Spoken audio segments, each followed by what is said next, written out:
अभिनव को अपने घर में कुछ अजीब आवाजें सुनाई देती हैं।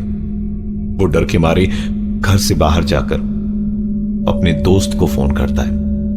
घर में उसके दोस्त ऋषि को कुछ और अभिनव को कुछ और, दोनों को अलग अलग आवाजें सुनाई देती है। दोनों वहां से भागकर ऋषि के घर चले गए। रात बीतने के बाद सुबह ही अभिनव ने ब्रोकर को फोन लगाया और रात वाली बात बताई।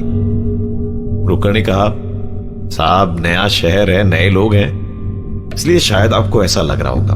अरे 2-3 दिन की बात है, एक बार आप इस माहौल से एडजस्ट हो जाए, फिर देखिए सब ठीक हो जाएगा। पता नहीं क्यों पर अभिनव को ब्रोकर की बातें सही लग रही थी। उसने अपना काम खत्म करा और थका हारा ऑफिस से लौटकर अपने घर का ताला खोल ही रहा था कि तभी पीछे से आवाज आई, तो आप ही हैं अभिनव साहब, सुना आपको बड़ी दिक्कत हुई रात को। पलट कर देखा तो सीढ़ी पर 45-50 साल का एक आदमी बैठा था। बातचीत आगे बढ़ी तो पता चला कि वो इस मकान के मालिक हैं। अभिनव ने घर का दरवाजा खोला और घर आए मेहमान को अपने साथ अंदर ले गया। अभिनव ने कल रात घटी सारी घटना विस्तार से बताई तो मकान मालिक ने पूछा कि ब्रोकर ने आपको दूसरे कमरे की चाबी क्यों नहीं दी? वो ब्रोकर कुछ गड़बड़ तो नहीं कर रहा? दोनों बातें ही कर रहे थे कि अचानक एक बार फिर दरवाजे पर वैसी ही दस्तक सुनाई दी जो कल रात अभिनव ने सुनी थी। अभिनव ने मकान मालिक से कहा, आपने सुना ना, कल रात से ये आवाजें मुझे परेशान कर रही हैं। मकान मालिक हैरान होकर अभिनव की तरफ देख रहा था क्योंकि उससे कुछ भी सुनाई नहीं दिया था। खैर हिम्मत जुटाकर अभिनव वहां से उठा और कहा, मैं आपके लिए चाय बनाकर लाता हूं।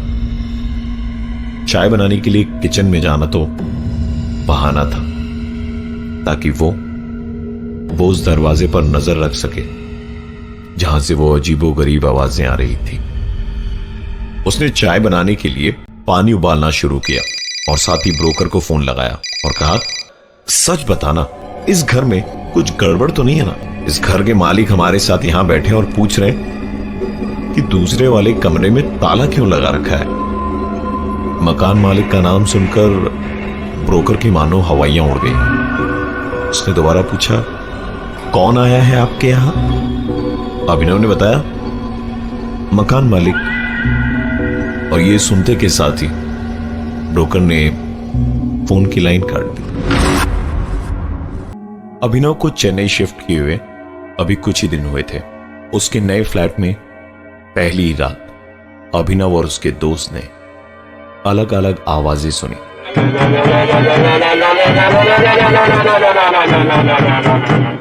और उसके ठीक अगले ही दिन जब अभिनव अपने घर में घुस रहा था, मकान मालिक वहां सीढ़ियों में बैठा था।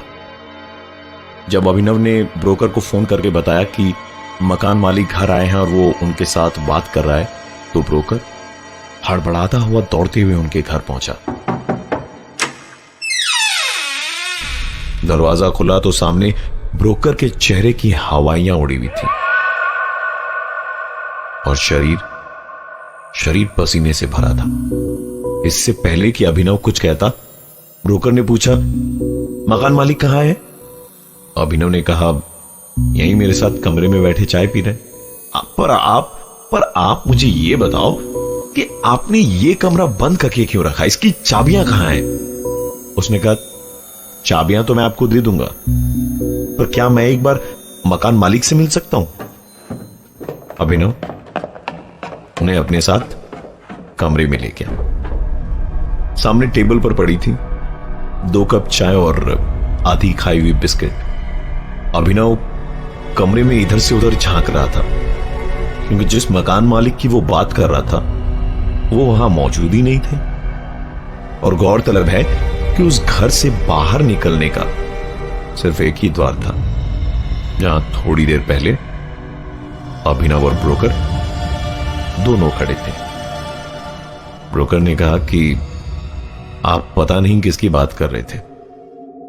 क्योंकि इस मकान के मालिक ने आज से 5 साल पहले उस बंद पड़े कमरे में फांसी लगाकर आत्महत्या की थी।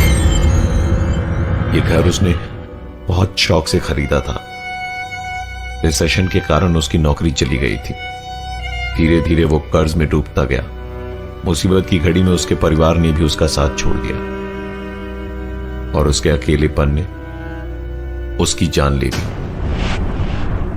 उस घर से बाहर आने जाने का सिर्फ एक ही दरवाजा था। अभिनव ने आज तक इस तरह की चीज कभी अनुभव नहीं करी थी। उसने ब्रोकर से कहा कि मैं इस घर में 1 मिनट भी नहीं रह सकता और सारी चीजें अपनी पैक करने लगा। ब्रोकर ने भी उसकी मदद करी।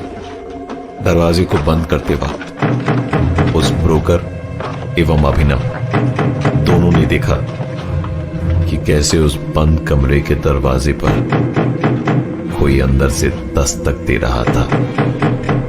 रात अभिनव ने ऋषि के घर गुजारी।